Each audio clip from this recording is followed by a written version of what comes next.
உரையாற்றி அமர்ந்திருக்கின்ற கள்ளக்குறிச்சி நாடாளுமன்ற உறுப்பினர் என் அன்பிற்கினிய சகோதரர் மலையரசன் அவர்களே, மாவட்ட வேளாண்மை இணை இயக்குனர் உள்ளிட்ட வேளாண்மை துறை சேர்ந்த பல்வேறு பொறுப்பில் இருக்கக்கூடிய அரசு அலுவலர்களே, சுற்று வட்டாரத்திலிருந்து வருகிறது இருக்கின்ற வழக்கத்துக்கு போட்டுதற்குரிய விவசாய பெருமக்களே, உங்கள் அனைவருக்கும் முதலில் என்னுடைய பணிவான வணக்கம். இன்றைய தினம் நம்முடைய சேலம் மாவட்ட வேளாண்மை துறை சார்பாக இந்த பெரிய கிருஷ்ணாவரம் ஐஸ்வர்யா பெருமாள் திருமண மண்டபத்திலே சிறு தானிய திருவிழா. சிறு தானிய திருவிழா என்று சொன்னால் இந்த தானியங்கள், சிறு தானியங்கள்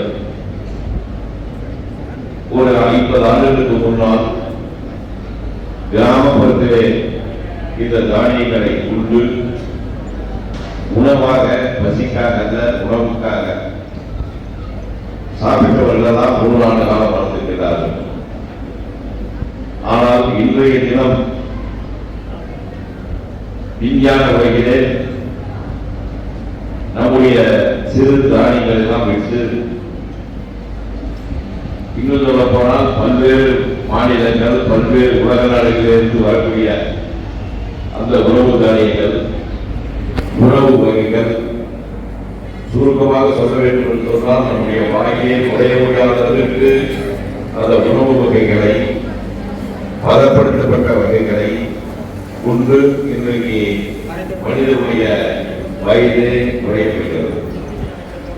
ஆனால் ஒரு காலத்தில் சிறு தானியங்கள் சாப்பிட்டவர்கள் 90 ஆண்டு, 100 ஆண்டு, 100 ஆண்டு வாழ்வது முக்கியமல்ல, 95 ஆண்டுகள் கூட விவசாயத்தை உழுது தானே உழுது பயிரிட்ட காலம் நாம் 20, 30, 40 ஆண்டுகளுக்கு முன்னால்.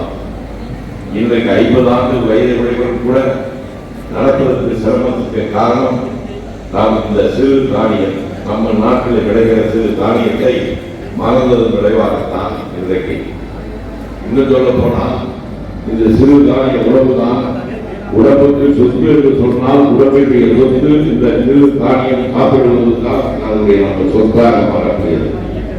அந்த வகையில் என்னுடைய வேளாண் துறை இன்றைக்கு இந்த தமிழ்நாடுடைய அரசு, தமிழகத்துடைய முதல்வராக இருக்கக்கூடிய தமிழ்நாட்டு முதல்வர் தளபதி மு.க. ஸ்டாலின் அவர்கள் ஊக்குவித்து இன்றைக்கு சிறுதானிய வகைகள் நாடு முழுவதும் இன்றைக்கு நல்ல முறையிலே அதனுடைய பயன்பாட்டினை மக்கள் மீண்டும் பயன்படுத்துகின்ற வகையில் வருகிறது.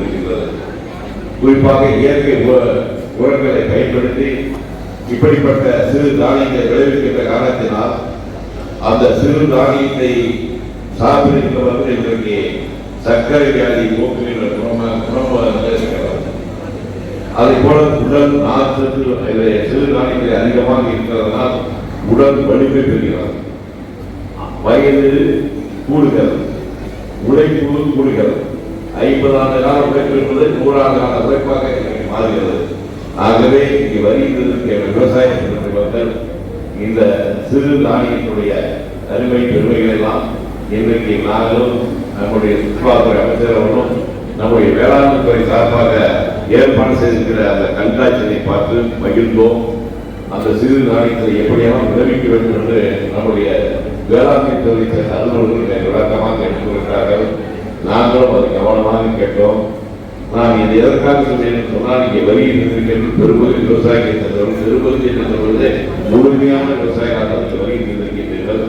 ஆகவே அந்த கண்காட்சியை பார்த்து இங்கே இருக்கக்கூடிய நம்முடைய வேளாண்மை துறையை சேர்ந்த அந்த அரசு அலுவலர்களோடு பகிர்ந்து நாமும் அந்த சிறு தானியத்தை நம்ம பகுதியிலே மீண்டும் அந்த சிறு தானியம் விளைவதற்கு நாம் அனைவரும் முயற்சி எடுக்க வேண்டும், அதை ஊக்குவிக்க வேண்டும் என்று வருகின்ற உங்கள் அனைவரையும் சேலம் வேளாண்மை துறையின் சார்பாக, ஏன் இன்னும் சொல்ல போனால் தமிழ்நாட்டுடைய முதலமைச்சர் எங்களுடைய அண்ணன் மு.க. ஸ்டாலின் சார்பாக உங்கள் அனைவரையும் கேட்டு வாய்ப்புக்கு நன்றி கூறி விடைபெறுகிறேன். நன்றி, வணக்கம்.